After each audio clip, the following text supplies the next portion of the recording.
Good morning, good afternoon, and good night, and welcome to the pod where we chat, argue, and wax poetic about the movies that we love, hate, or that are simply worth talking about.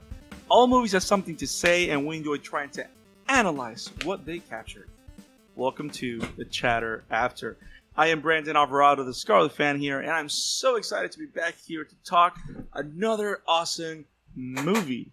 And not just any movie, a very particular movie from a year of just straight out bangers. And that movie is 1994's The Shawshank Redemption. I'm so excited to talk about this film. We have the complete Chatter After crew. We have the one and only Isak. What's up, man? I'm tired. I mean, when you spend that long in a cell in the sun, you can get tired, right? Wow, that was the worst response. I got Mike Thomas. What is up, man? Hey, man, I'm joining Isak in the void. We're just kind of disembodied right now, but it's going well. This is a great movie. Can't wait to get into it. And the one and only Ryan. Cam, welcome to the show, man. Thank you, guys. Thank you for having me. It's great to be on the show. I jump at any opportunity to talk about Shawshank. It's one of my all-time favorites. So, when I approached Mike to do this, he gave me the list, and I was like, gotta be on for Shawshank. Nothing else will do. Nothing will suffice. I like this man's spirit and passion. I'm really looking forward to this conversation. Really happy you're with us, Ryan. As you guys heard, we're going to be covering 1994's The Shawshank Redemption, directed by Frank Darabont, produced by Castle Rock Entertainment, and based on the short novella by the great Stephen King, called Rita Hayworth and The Shawshank Redemption. We have a lot to talk about this movie, but as every episode of The Chatter After, we want to start with a roundtable going around. First experiences with the film, new experience rewatching it. And Ryan, you're the guest. You've told us you love this film.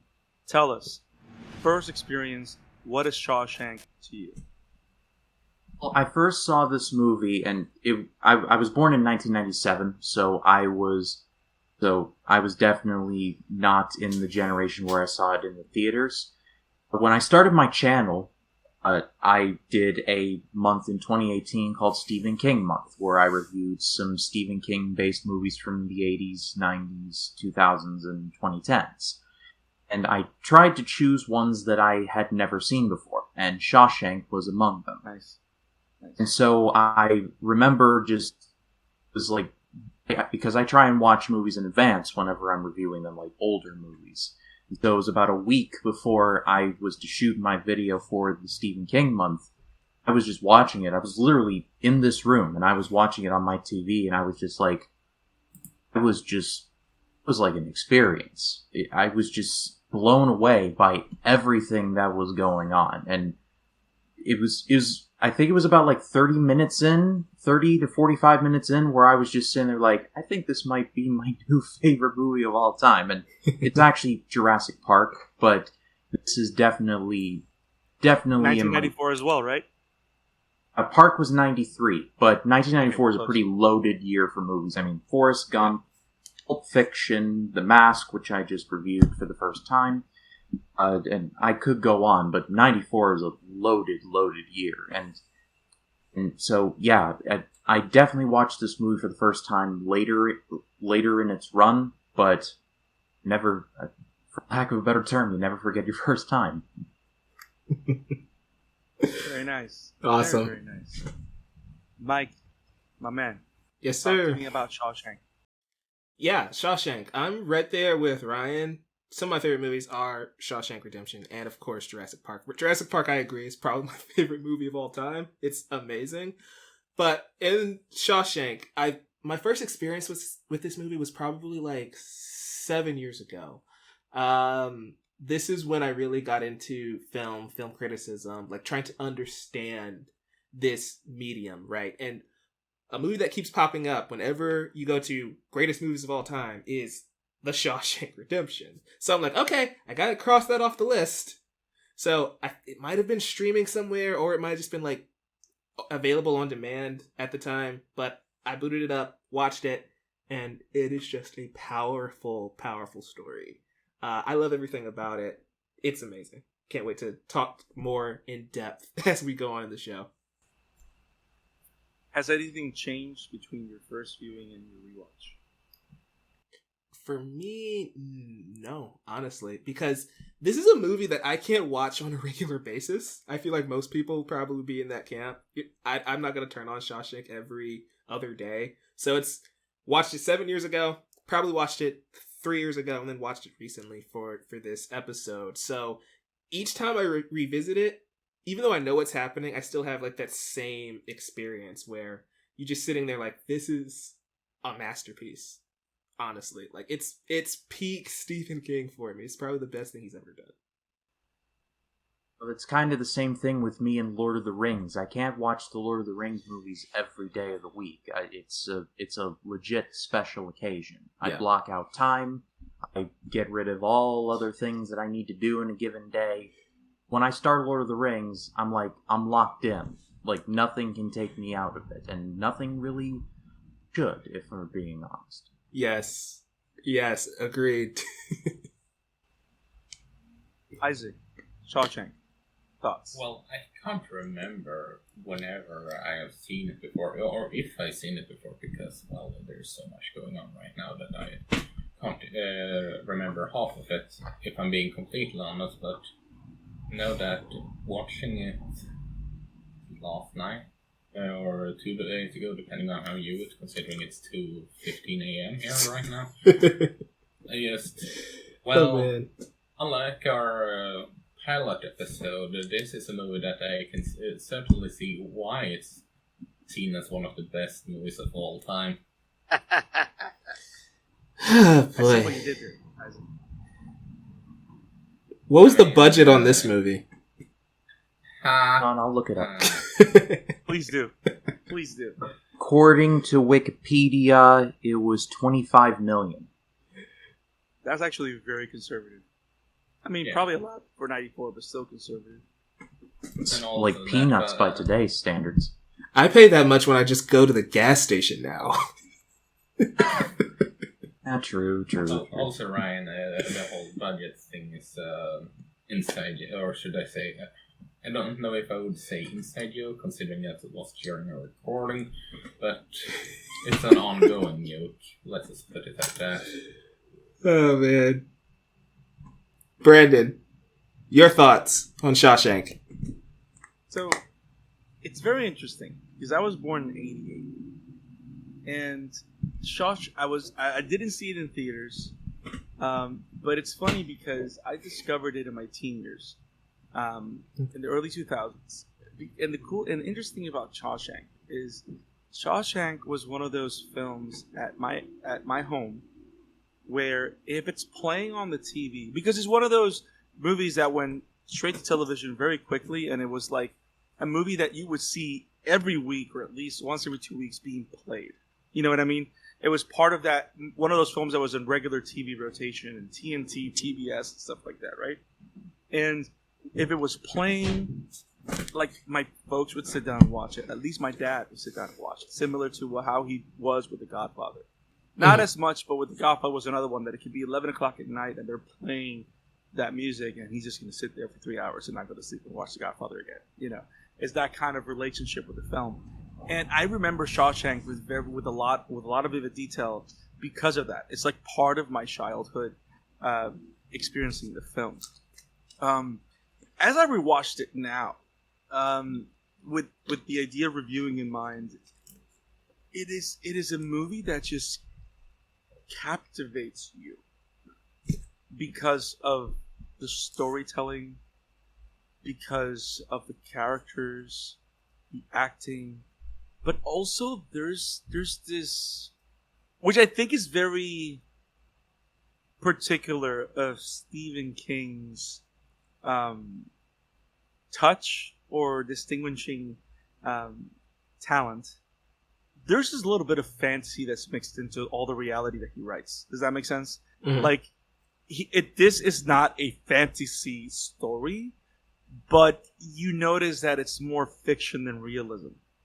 Like it is supposed to feel like a work of fiction, even though it takes place in the most grounded setting you would ever watch or find yourself in. And it all has to do with the way it's written and the way it's portrayed by the actors, and I think Frank Darabont, going into my review, I was able to see all the decisions that he made, all the reason he made certain takes, as having had read a good chunk of the novella recently.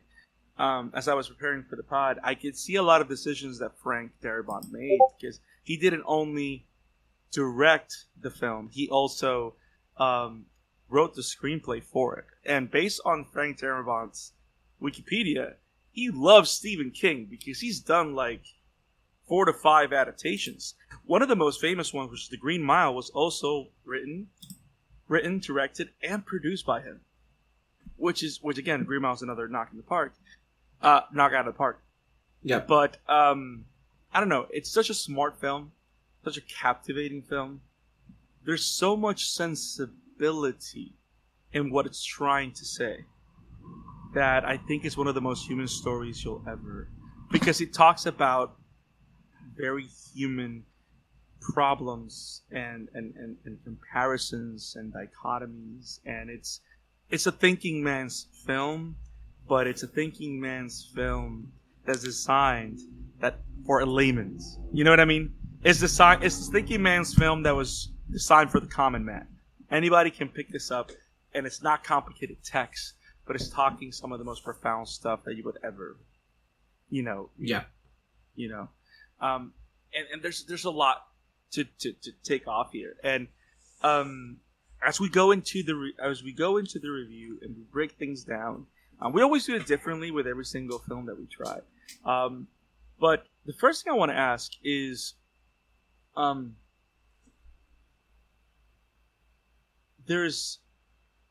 have you guys read the novella, the Rita Hayworth and the Shawshank Redemption? I personally have not. I've always wanted to, but those ones that I've just never really gotten around to. I've looked up kind of Cliff Notes versions of them. Mm-hmm. I know that Darabont, when creating the warden, in the novella, there were several wardens, but instead he just crammed them all into Warden Norton, which I thought was a very wise decision. Yes. I know that Brooks was only just like a character that ended up passing away in a retirement home, and well, that's not what happened to him in this movie, by God. Correct. Yes. I think from an emotional standpoint, it's like one of those decisions where I kind of hate it because it makes me so emotional, but at the same time, I'm glad that he did that because it made me feel that way. So it's a paradox. Right. How about you, Mike? Have you read this? I have not, and Isak had to step away, so I'm just going to assume maybe he has not either. We'll get back to him when he comes back. Yeah. And the reason I want to start with this point, because I think it's the simplest of points, is that just like Ryan was sharing with us, it's true. There's multiple wardens. There's a lot of smart. This is like one of the perfect blends between the idea of adaptation and fidelity. Yeah. Because I think throughout time, most of the great films are adaptations of something, right? Isaac's favorite movie from our pilot episode is a loose adaptation or interpretation of a text, which of course we're talking about Mario Puzo's The Godfather. But the interesting thing about the Shawshank Redemption is that Frank Darabont made so many interesting choices, but the brilliance of him as a director is that, and as a screenwriter, is that the decisions that he made were to streamline the story, but also expand and create moments with different characters to explore the same subjects. Because the whole thing about life on the outside after being released from prison where you've lived all your life, which is kind of like the whole thing about the whole argument that Red makes about that's what they do in prison. They take your life away, at least what the parts that matter. They take the years that matter, right? A lot of that is in the books, and he's expanded that with Brooks and stuff like that.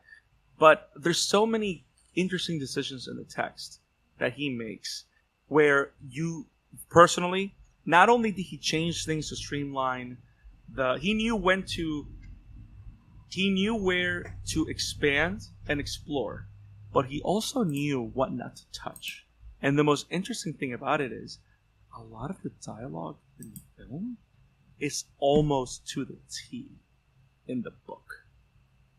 Like a lot of Red's monologues, a lot of his inner thoughts about Andy Dufresne, a lot of the dialogue between the guards when the events are happening. Because in the book, just like in the film, everything is a first-hand account from Red, right? But because of that, he conserves that in the film, and the way the film goes from scene to scene, a lot of it is identical to the book. So I love how Darabont was able, because as a screenwriter, right, you got to think about, you got to write down what you think is the best interpretation of the film or how it's going to work. But there's certain things that are just so good that as a writer, you have to make the decision, I can't touch this. So how do I translate it the best possible? So he found the right balance between translation and adaptation. And I would even say it was probably why this film is so good. Because a lot of it stems as he was more of a painter than necessarily a director. Does that make sense? Like he just had to recreate what was already there. Like he understood it, he trusted it. How many adaptations that we've seen that we look at the book, we look at the film and it looks nothing like what the book is, right? Or what makes the book captivating. Brian, you got something? I was actually going to bring up the example of Jaws. Jaws is a movie, I love to death, but I actually read the book, the Peter Benchley book. There's stuff in there that I am so glad Spielberg cut out of there. There's a plot line where Hooper and Elaine Brody have a thing, not just they have a romantic fling, and basically Elaine cheats on her husband. That was thankfully cut out of the movie. And actually, in the book, Hooper dies. Like, Jaws eats him in the shark cage. So, it's... Wow. So when you were bringing up, Brandon, about what Darabont did, not touching certain things and then leaving it alone, and then knowing what to cut and where, that's what my mind immediately flashed to. And what I find captivating about when it comes to that adaptation is that some of the most memorable lines of the film come straight from the book, and I kind of like how it's kind of Frank Darabont's way of tipping the hat to Steven, going like, "Hey man, what you did here was so good that I just want you to know I left it as it is." The whole, like the actual final monologue. I hope I'm able to see my friend and shake his hand. It's book by book, the last words in the book, like word by word. It's like little things like that, which makes it so captivating. Now, do you guys have a favorite scene, a favorite moment, or a favorite character?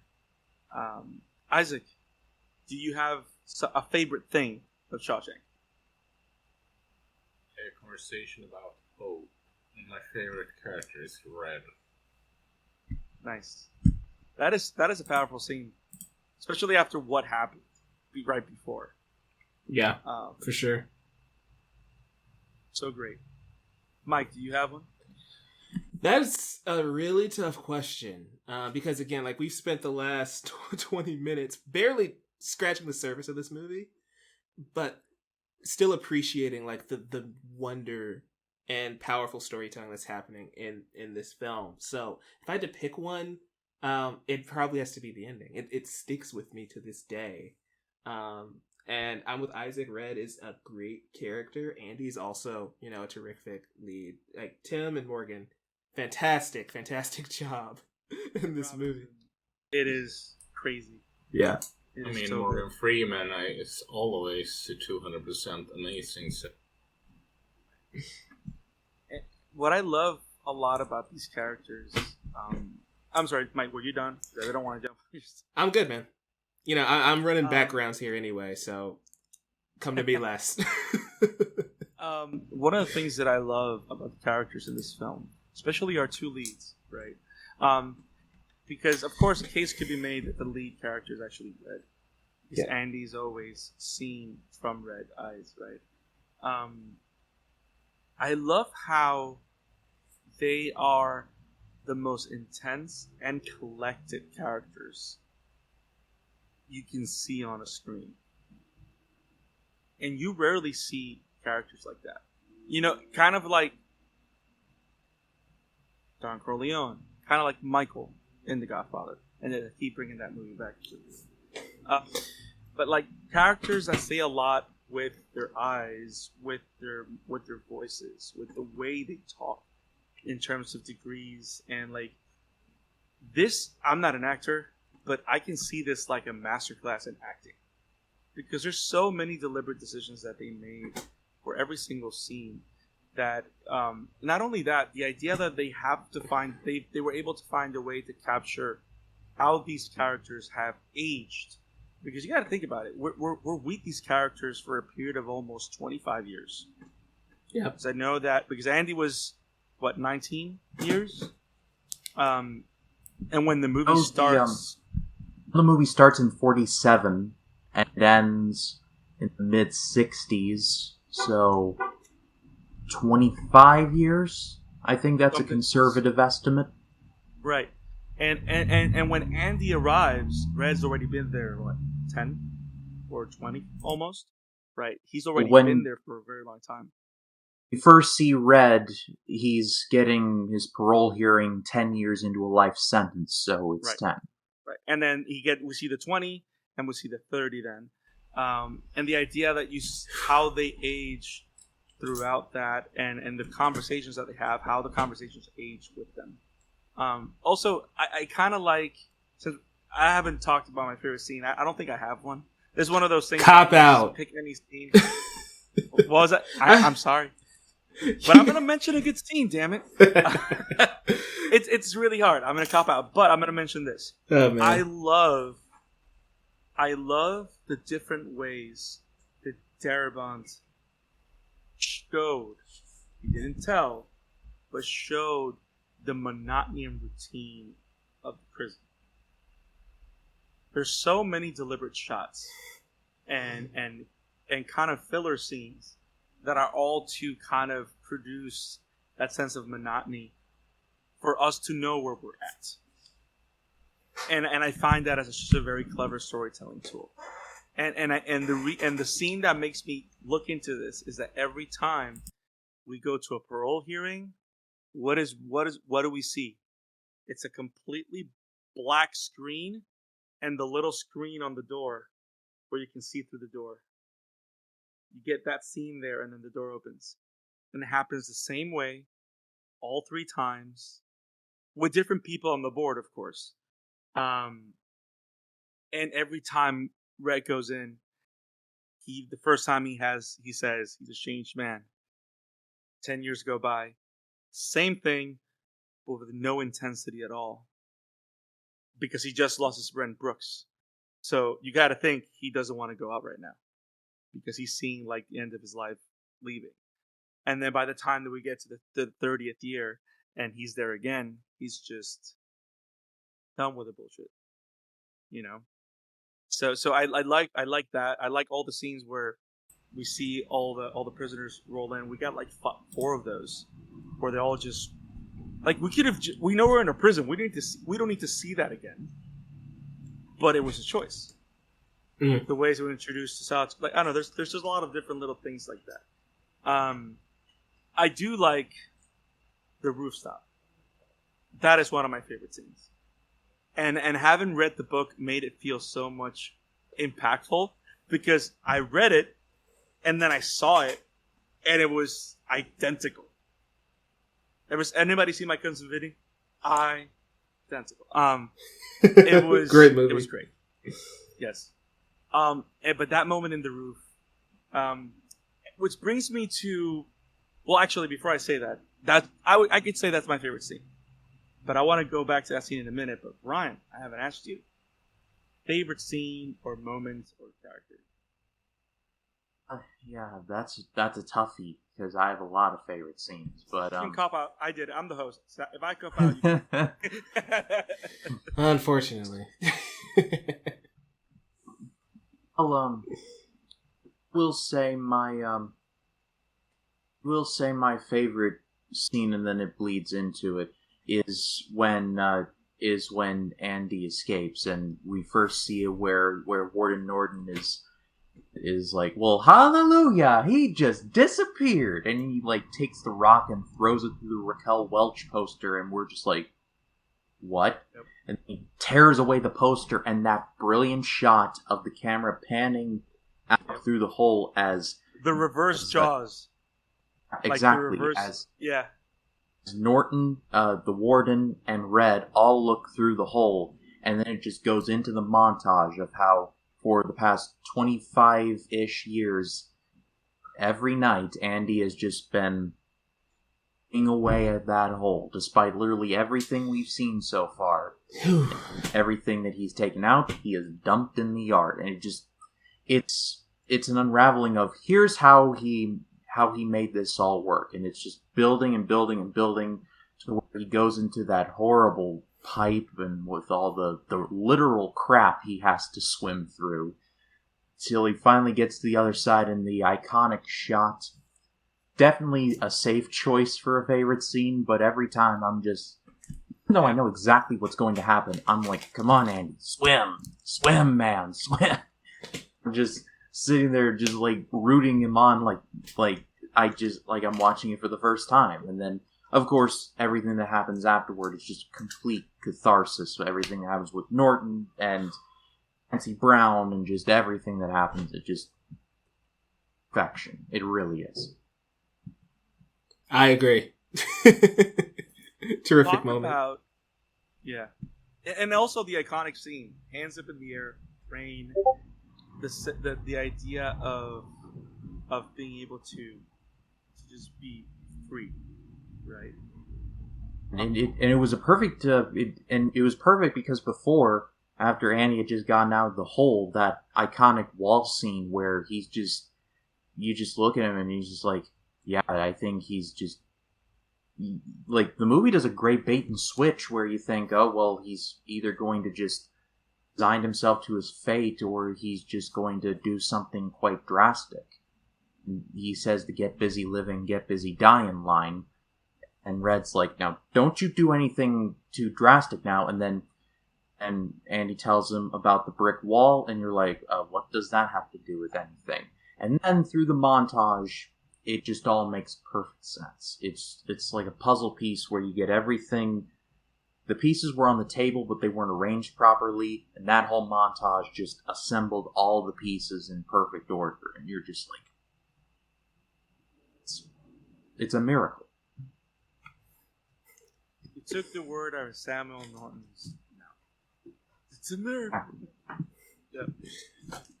Talk about what a perfect example of how to set up a third act. Right? Mm-hmm. Like, the meticulous plotting and planting of the seed of so many elements that play out towards the end, right? It's one of those perfect films where when you get to that point, everything was just so well played out and thought out and displayed that you're not questioning how it's possible, so you can really just enjoy it. You know what I mean? Like, there's certain films where when you get to a point like that, they make a decision and you're like, this came out of nowhere, and then you just lose all kind of excitement that you could have had. You know, Mm. bad superhero movies do that all the time. But like this one, every piece was there. There's nothing. There is, of course, a huge suspension of disbelief, right? But every piece is there, and you can go back to it and see it, and it was very firmly and securely planted, and that's the kind of meticulous storytelling that Stephen King and Darabont have translated, and it's just so good, so great, so great, so great. So now, one of the biggest themes that the movie has is the theme of freedom, and what that looks like, and how can and whether or not can a man be free if he's in a cage, right? The abstract idea of freedom and the actual physical sense of freedom. Do you feel that? How do you guys have a particular? Personally, I love the idea of Andy Dufresne kind of embodying that concept as a character, and I like how Stephen King and Darabont use that character to explore that, because you got to think about the idea that Red's character development through the film, right? It hinges on his interaction with the embodiment of freedom, which is Dufresne, because Red has been institutionalized or throughout the years, or he sees everything come and go and play out a certain way, so he thinks that his life is all there is, and Andy's like that door to the outside, to that idea of hope and freedom, and going back to that scene. And the reason I love the rooftop scene is because it's one of those many moments that you see throughout film where you can see the idea of having freedom as a sense of you feeling free because you know who you are and what makes you happy and all that stuff. I don't know, it's super abstract, but like I love how you explored that kind of concept, but with very little words. Like something as simple as drinking a beer in the sun while working, and being able to listen to music, being able to learn, being able to grow. Do you guys think that it's easy to see? Am I being too complex or complicated for no reason, or do you see this as something very clear that they're looking for as they explore Andy Dufresne's character? Because he's kind of like a mythic figure. Yeah, he's kind of like, it kind of feels like he's not a real person, but he is. What do you guys think about that? I guess I can jump in first, right quick. I'm with you because, like you said earlier, Red's character is like the main character, and we're seeing it from his point of view. So in a way, he is like this mythic being. Like he's watching him kind of from afar, even though they do know each other very well. But like he's just watching this entire epic, this legend essentially, be told right before his very eyes. So yeah, it's very biblical, right? Like you look at the New Testament, you look at the gospel. It's the story of Jesus, and he's talking. Like the words are in red, but it's still being told from the point of view of the people who are around him. And so, yeah, I totally see what you're saying. I don't think you're off base at all there. And also, and I love how it drives him questioning who he is and questioning his principles, but also his outview on life, and how it shows him that there's another way of trying things, of doing things, and how that impacts his life towards the end. Because to even think or consider that Red's end could have been the same as Brooks if he hadn't known Andy. Yep. Because in their minds there's no other choice.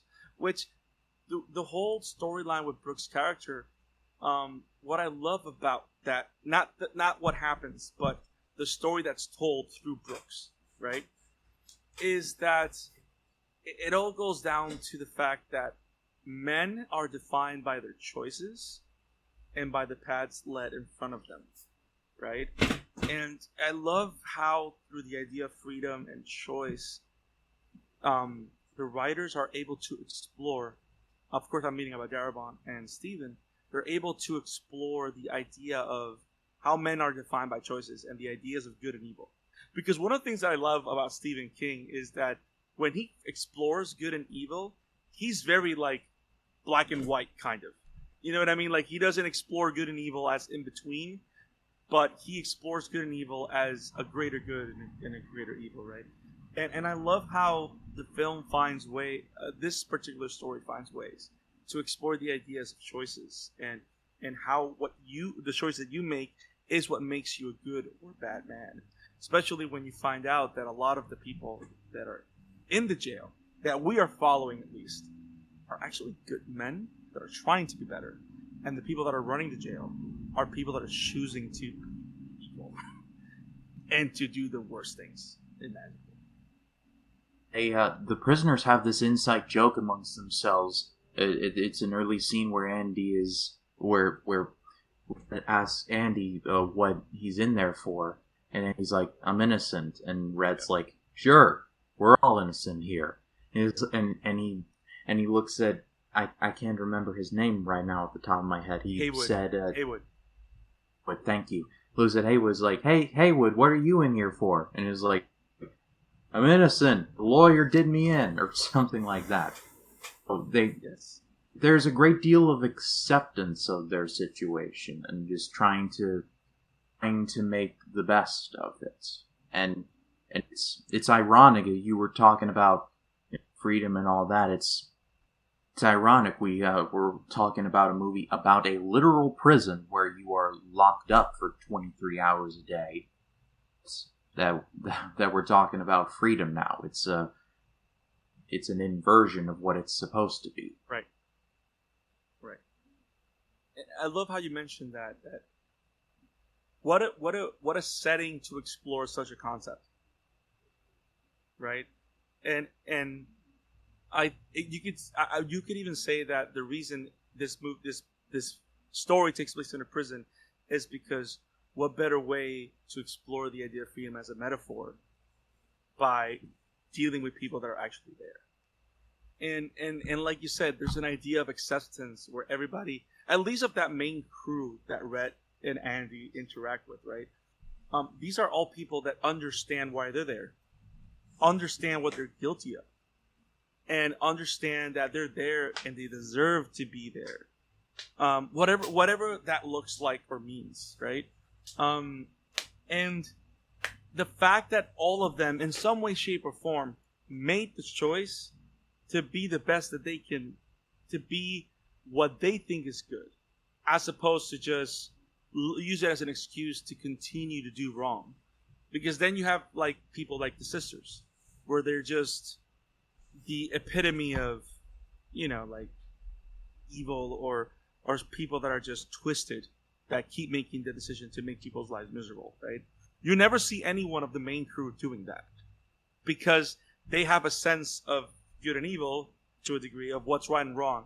I want not to keep saying good and evil, but they made the choice to just, live out their sentence, and they accepted their fate, which is, I think, is why Red's character is so interesting, because out of everybody, he's the only one that says, same as you, murder. He's the only one that actually talks about what he did. And what I found very surprising as I was reading the book, which is another interesting decision, is that they never say why Red's there.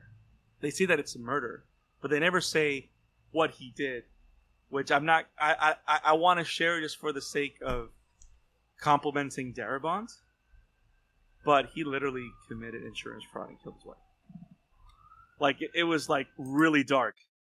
But how not saying how he did it would have influenced Rhett's character and us connecting with him. Because if we know the act, it sounds super heinous. Mm-hmm. And I think it makes it a lot harder for us to connect them that way. as opposed to just know that is the man that has said that he took someone's life and just simplified it. It's kind of the same thing how we never see what Andy does. I mean, of course, Andy's innocent, so right. we know that. But in the opening scene where he's in the car, he's clearly drunk, he's got the gun, and it's interspliced with the courtroom stuff. Right. And so it's like, and we later learn through Tommy and that whole thing that he's very clearly innocent and Andy didn't do it. But like the first thirds of the movie, there's a seated doubt of maybe he did it, maybe he didn't. And so, like you said, there's an ambiguity that really, it helps in the complexity side of things. I'm actually glad that you said that, because that actually helps play into the whole idea of Red as the narrator, because we're knowing more of Andy as Red knows more of Andy. So we are not confirmed of Andy's innocence until Red is confirmed of Andy's innocence. Which to me is just a great storytelling tool. Because it's funny how the movie, I'm glad that you brought that up, Ryan. The movie starts with Andy. It does not start with Red. It starts with Andy and everything going on with him. So it's kind of like a misdirection, because we're thinking, okay, Andy's the main character. But then suddenly, as the bus is driving to Shawshank, you go into that parole board meeting. And from there, Red takes the baton and takes a story. So I like that misdirection that they do, and how it plays out, just like you said, like how we discover all the different parts of the story that will impact our understanding of who Andy is. Yeah, I think that's just what makes the movie so strong, though, right? It's because we picked up on the detail that Red is the real like main character of the story, but you can look at it and completely understand the shift in perspective. Like, it does have that setup at the beginning of the movie, and then next thing you know, you see it kind of flip as the movie goes on. I just think that's a really subtle touch, and you know, it's not the biggest deal, but I just think it's kind of cool how you can notice that. And then, like you said, Brand, you pick up on, we don't really learn information until Red learns information, which is just kind of neat. Right. And argue that. I'm sorry, I didn't. No, go ahead. Go ahead. Argue that Red is the most interesting character of the movie. I mean, I think he's the most well-rounded. I mean, what's not to be fascinated over? I mean, he's got like a Jesse Pinkman Breaking Bad-esque network of smuggling things into this secure prison, and it's not even like. It's not even like little things like cigarettes and gum and all these things, but it's getting sent in like hammers and like other different things and posters. And I remember on this rewatch, I was sitting there like, who is this man's contact? Like, is there a rotation? Like, is just from a friend? Like, do they live nearby? And so I'm not trying to poke holes. It's just fascinating stuff. Well, it's just one of those things where that's a great point. This could have been a completely different movie, right? This could have been a completely different movie if you just changed the perspective. And we're now trying to figure out who Red is. And I think that's what makes both of these characters so great, is that they're both good enough to lead their own films, but instead we get to kind of see them mashed together here. When we talked about that on a few different podcasts before, of like how you have multiple characters who can lead their own stories, I feel like that applies here as well. It really does speak to the talent of Tim Robbins to be able to pull off Andy, and of course Morgan Freeman to do Red. I mean, Morgan Freeman's one of the greatest of all time. Yeah. This movie could have been so different. In my research, I found that the original two considered for this role was supposed to be, at one time, Clint Eastwood was supposed to be Andy, and Robert Duvall was supposed to be Red, or perhaps the other way around. And with all due respect to those two, I mean, they wouldn't have been able to pull it off like Freeman and and Tim Robbins were able to here for a lot of reasons. There's something about each of their demeanors towards the world that literally makes the characters in the book come alive. Mm-hmm. Like, I am going to say I'm guilty of having some of the movie's influence as I read the book, but also the similarities and the fidelity to that material is so high that I couldn't help but make those connections. You know how, and that's kind of the connections you want to have, right? Like, if you're reading an original source material and you know that you're watching adaptation and reading it, or vice versa, those are kind of the connections you want, right? You want to be able to know that the character that you read is the character that you're seeing, or vice versa. And the seamlessness between those connections, between the novella and the film, are just so clear and precise. Yeah. Now, I want to throw a gauntlet out there, and I'm not saying, and this is not a knock, but an observation, based on the themes that we've discussed and the idea of Andy being this like legendary or mythic figure and stuff like that.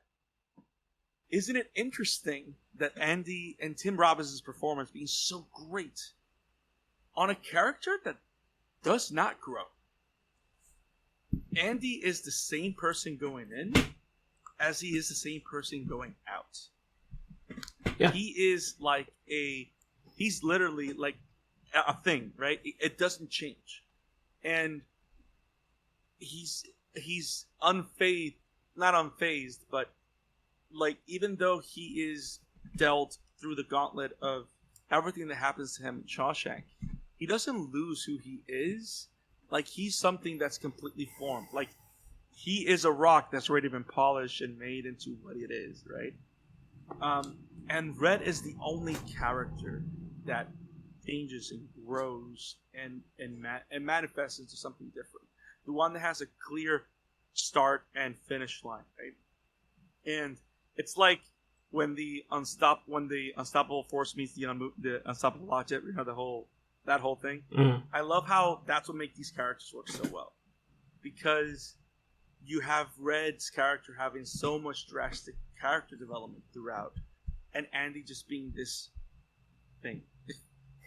I don't know. I think if it was Robert Duvall King, they just wouldn't. It's not that they wouldn't bring it, but they just don't have. It's a completely different energy. Yeah, they have a completely different energy.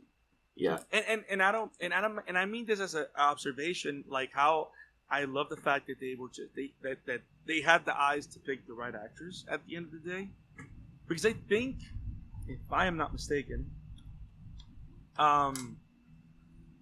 in the book, you can read Red, and he's Irish, like he's an actual white man with red hair, and which I think it's funny because they still do the Irish joke with Morgan Freeman, just to remain faithful in the book.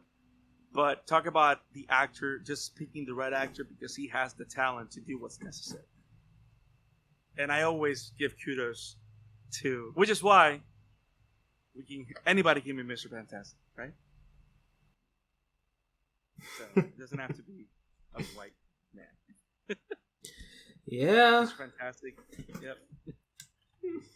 But going back to like that idea, right? I'm glad you mentioned that character of Reed Richards in this Shawshank podcast.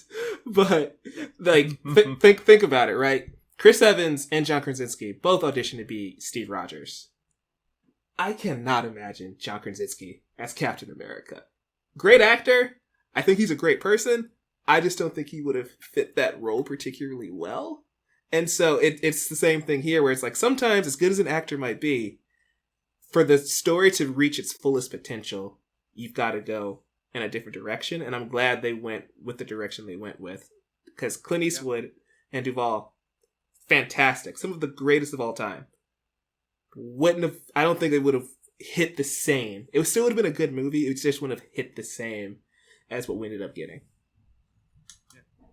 If Krasinski had taken the Captain America role, then we wouldn't have gotten the Quiet Place movies. And so I say we dodged a bullet there. Agreed. I see this as an absolute win. 100%. And even though Multiverse of Madness is kind of a mess. I dig the cameo. I'm good with it. The cameo did his job. So going back to Shawshank, the idea of choices, the idea of freedom, and the idea of bad men, period. Because Red could have chosen to be a horrible person that dealt violence, but after that experience with murder and then doing what he's doing, he decided just to live his life and accept it. Right? You have Andy that kind of like, which by the way, I'm gonna go into favorite quotes later, but I want to say mine now just for proof point. My favorite quote of the film is when Andy goes, and to think, outside, I was as straight as an arrow. It took me coming to prison to become a crook.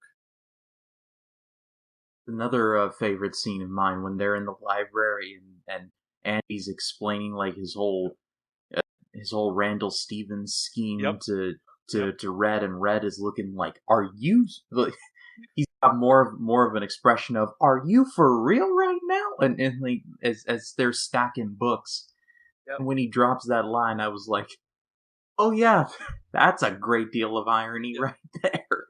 He had to go to prison to become a criminal.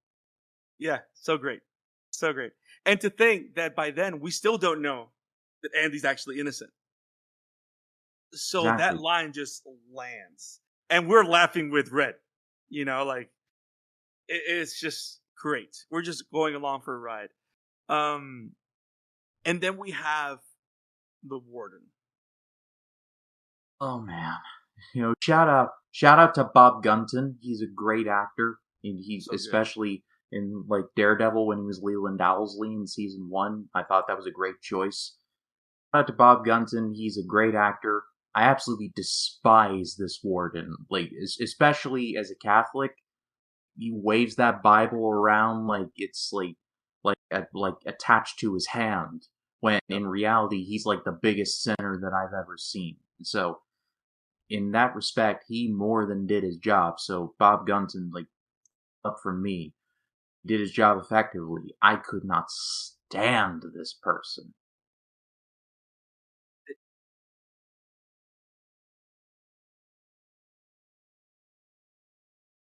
Yes. And do we like the exploration of extremes? Because it's like you kind of feel, especially with not only the way that character's written, but also with Mr. Gumpton's performance, right? He's like pushing the barriers on. Holy crap, this is dark. Like this is bad. Like what he does with Tommy Williams to protect the whole thing with the pie, the whole thing about keeping Andy in solitary 2 months straight just to make a point. There's just and I like how it starts small, right, and how it continues to escalate. Because you got to think with everything he does, he's crossing another line, right? He crosses lines little by little and goes further into further and further. Um, and it gives you the idea that the only difference between him and the crooks in the prison is that he hasn't gotten caught. That is the only difference. We see in the second half of the movie that by the 50s, he basically uses the prisoners for his own racketeering schemes, like just like using them out as slave labor and just creating all these very illegal deals, but he is somehow able to get away with it, largely due to Andy and the fact that Andy is an accounting genius. And actually, this is something I noticed upon this rewatch. Probably the most literal example of this character. It's behind that little, like, stitching thing. I don't know if you know what I'm talking about. The framed thing where where Andy looks at it. Right soon. And the warden's like, my wife sewed that in her sewing circle, and it is like, oh, okay, that's cool and all, but then behind that religious saying in knit is a safe. If that isn't a more literal, like a literal example of this warden, I don't know what is. You using a religious phrase to cover the fact that he is just a greedy SOB. Yep. Yep. What great imagery. There's so much great imagery in this movie. I would even say there's a there's a there's a storytelling nuance in this film that I think we rarely see in film nowadays. Like there's a lot of deliberate visual storytelling. Does that make sense? Like but I feel that over the years we've kind of lost a lot of that, right? Like a lot of it is either exposition or action, or maybe I just watched too many superhero movies. But like I feel like this movie is not only it's a period piece on purpose because it is treated as a period piece, but I like how it has that timeless factor where we can put it in at any time and it just takes us on this journey. And there's just storytelling on every single little thing, every single shot. You can literally take probably any scene of this film and it's telling you something if you're paying attention. And I'm glad, Ryan, that you caught that whole thing. And I love how that actually is turned on his head with Andy when he finds the Bible at the end. That was a very nice thing, and it's that seed is planted when Andy's cell gets raided, and Right. and he's reading it and go back and forth about Bible verses. It was upon this viewing where I was like, that Bible definitely comes into play later, and sure enough, it does. So it's that whole thing of plant and payoff. It's simple, Yep. but it works. And it's perfect too because it also tells you how it kind of I kind of feel how very Sherlock Holmes kind of, or how Ocean's 11. What's the first thing? The guy's name's Ocean. You guys know what I mean. How very trickster like of Andy, because you got to think about it.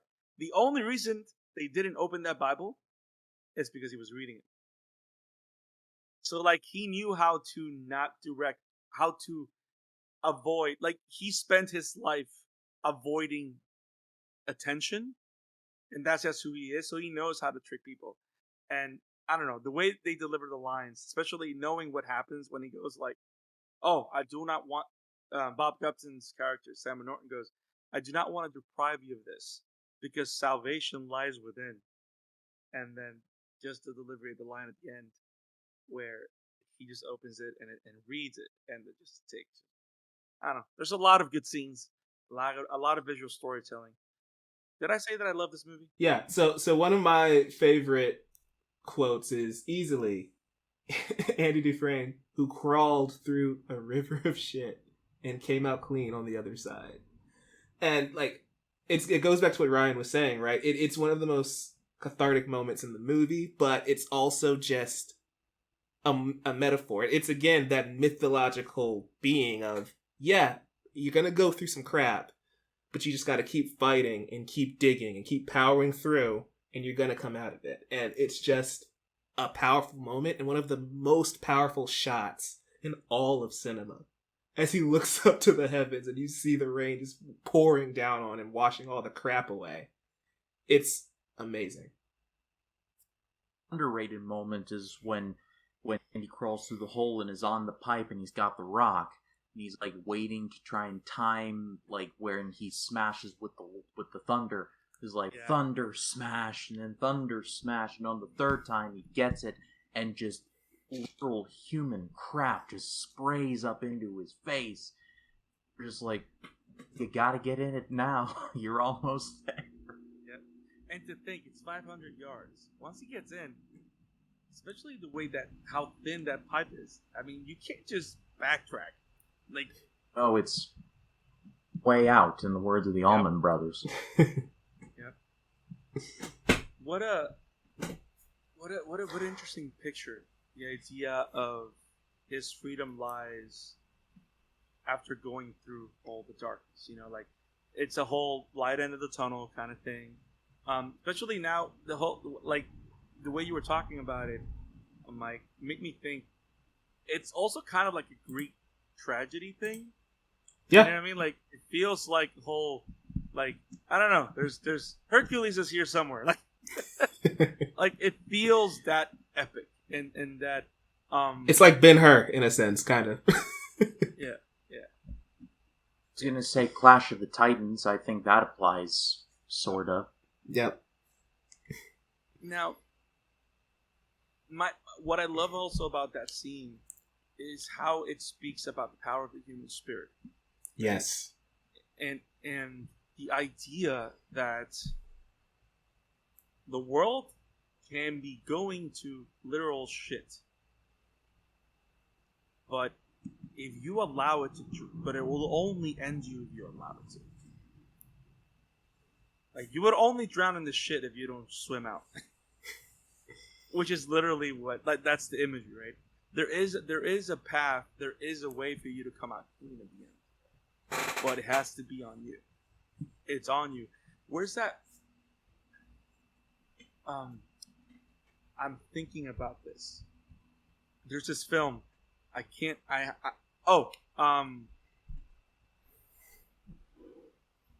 Iron Man says this. Yes. So, in the Avengers. Oh my goodness. When he's, I don't know. It's that scene when he's talking to Loki on Stark Tower. In the bar, right?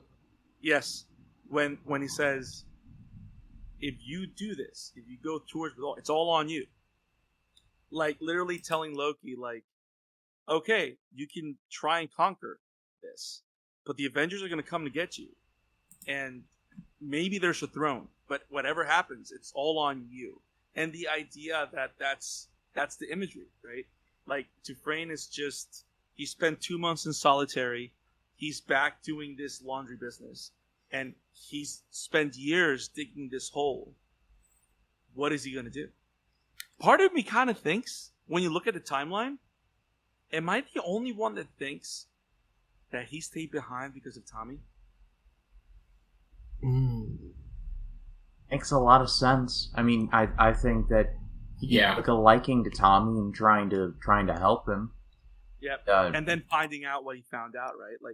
Like maybe he thought, maybe I don't have to go this route. Maybe I don't have to swim through the river shit. Because when you think about it, it was hard. I mean, he had a bar of soap in there. And it's like, because right at the moment that he finds this out, he gets thrown into solitary for 2 months. Tommy dies, and right after it is where we have the third act, right? So, how interesting of a man, how practical of a man, where when everything closes, that's when he goes the drastic route, because that's the only route to take. And it's interesting, going back to the Avengers reference just for a beat. One of my favorite lines in that whole movie is when Tony Stark tells Loki, "There is no scenario in which you win," and it's like, that's powerful stuff. And I mean, when Dufresne says "get busy living" or "get busy dying," that's basically his. There is no scenario in which the warden wins. I'm either going to get out, or I'm going to die trying. That is Andy. Go ahead. No, that's just an amazing parallel that you guys found there. I just want to give appreciation to how great of a line that is. That entire scene with Tony Stark and Loki. It's like even the end. Even if we can't protect the world, darn well sure we're going to avenge it. It's like, bro, chills. I know Isaac's rolling his eyes, but chills. Anyway, back to Shawshank. All the budget went in to Tony Stark saying that line. Shut up. Dang. That being said, Bro. I love how we were able to decipher that line of "get busy living" or "get busy dying." That's Andy Dufresne's "whatever it takes." There are way too many Marvel episodes. An Avengers podcast. Too many Marvel references in the Shawshank episode, but what are you gonna do? I was reliably informed by Martin Scorsese that they were theme park rides instead of movies. That is awesome. What a great film, guys. Yes. It is now. I'm gonna try and do math and be horrible at it. It's 28 years old. Yep. I mean, it's almost and it's still captivating every time I watch it. Has some the music is great. It's very I don't want to use the word quaint, but what great music in the background, because it's not epic, it's not anything, but Thomas Newman did a great job with the soundtrack and everything that he wrote for it. It's a tonally appropriate score, I'd say. It fits the movie perfectly. It's not the grandest, but it did its job. It's funny because it's the music is befitting to the characters that we follow. Yeah. I think it's great. I don't know. The movie's beautiful. I love it. I think we all do. Before we say goodbye, any final thoughts on Shawshank Redemption? The phrase, "they don't make him like they used to," gets thrown around willy-nilly, and I tend to roll my eyes at it sometimes. In the case of Shawshank, they don't make him like they used to anymore. It's in the top 5, maybe top 3 Stephen King adaptations of all time, and there have been some really solid Stephen King adaptations out there. Shining, Dr. Sleep immediately come to my head, and several others, Secret Window, but this is the one, the most well-made, the most durable. It's one of the best movies of the 90s. It was a combination of the perfect cast, the perfect score, the perfect director, writer, the perfect source material, just coming together into one time capsule. And I hate using the phrase, "they don't make them like they used to anymore," but especially in terms of like movies, Stephen King adaptations, or just dramas in general, make them like they used to. You're on the money, bro. Facts. On the money. There's not much I can add to that, honestly. I'm with Ryan that like this is an incredible film. This is a rare breed. Like, you even look at the Green Mile that came out a few years after this, right? It's like that era, the 90s, man. The 80s and 90s are incredible as far as film goes, and it'll probably never be topped, honestly. Probably 1994. I mean, you look up and down the list, just rattling off like Pulp Fiction, Forrest Gump, this. And there are many others that I'm forgetting, but you just look down the row, and it's like... It's peak, exactly that. So good. Yeah. So good. Isaac, final thoughts? Like I said in the beginning, unlike Godfather, I can understand why this is in a conversation of one of the best movies of all time. Nice. Man. Do you guys know what other phenomenal adaptation Frank Darabont is part of? Didn't he make Green Mile? Oh, he did Yes. season 1 of The Walking Dead, which I haven't seen all of Walking Dead, but I've seen a few episodes of season 1, and those were really good. He's actually one of the more involved developers for the first couple of years. And season 3 takes place in a prison. Of He course. likes prisons. Of course, right? Of course. Guys, we have chattered about that. Sounds so bad. We have talked about the Shawshank Redemption, its themes, its characters, the writing, the adaptation. It is just phenomenal. One of the best films ever made. Always will, always is, and always will be. And it's one of the best things about art. Art is timeless. We're gonna have one day. We're gonna be 20 years in, 30 years in, and going back to see this film, and we're still gonna get captured by all the beautiful scenes, the music, the lines, and just the characters. Ryan, thank you for joining us. It was awesome having you here.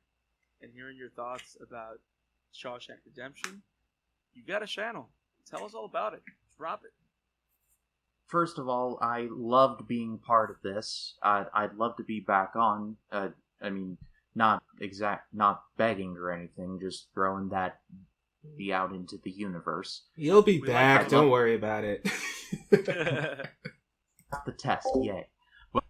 Well, I really did enjoy my time here. Thank you. I do have a channel. It's called Ryan Cam.